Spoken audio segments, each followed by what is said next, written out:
just a nightmare. Let's go home. You need a good night's sleep. But first, I want to thank you for saving my son. May I ask your name?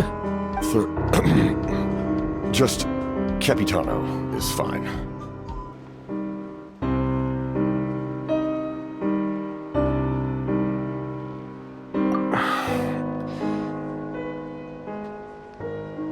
It may seem difficult to understand, but the reason is really quite simple. That name carries with it the glory of my homeland and the honor of Natlan. Yet, I failed to bring my soldiers home, and I failed to help Natlan defeat the Abyss. Natlan must pay the price for Mawika's use of the Ruler of Death's power. That price is death. And only Mawika's death can clear the debt. Even now that the war's over and the threat to Natlan is gone, it looks like that death is still set in stone.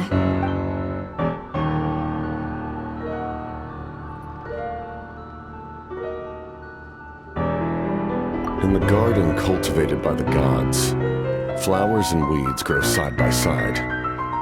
When the weeds compete for nutrients in the soil, the gardener intervenes to inhibit their growth. I'm not one to pass judgment based on my own standard of right and wrong. But it is an undeniable fact that she is responsible for my suffering, as well as that of my people. If that explanation is too difficult to understand, allow me to show you exactly what I mean.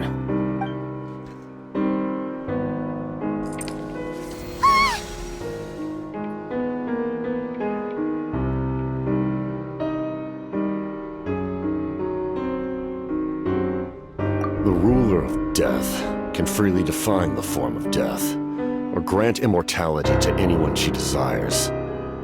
Her power is a rule in and of itself. Faced with such an overwhelming level of power, it can feel hopeless to resist. And the captain still hasn't told us his real goal. He kind of reminds Paimon of someone we met recently. Oh, right, the Lord of the Night! They just seem so tired, you know? Since they've both been alive for many centuries, do you think that's just what happens when you've been alive for too long?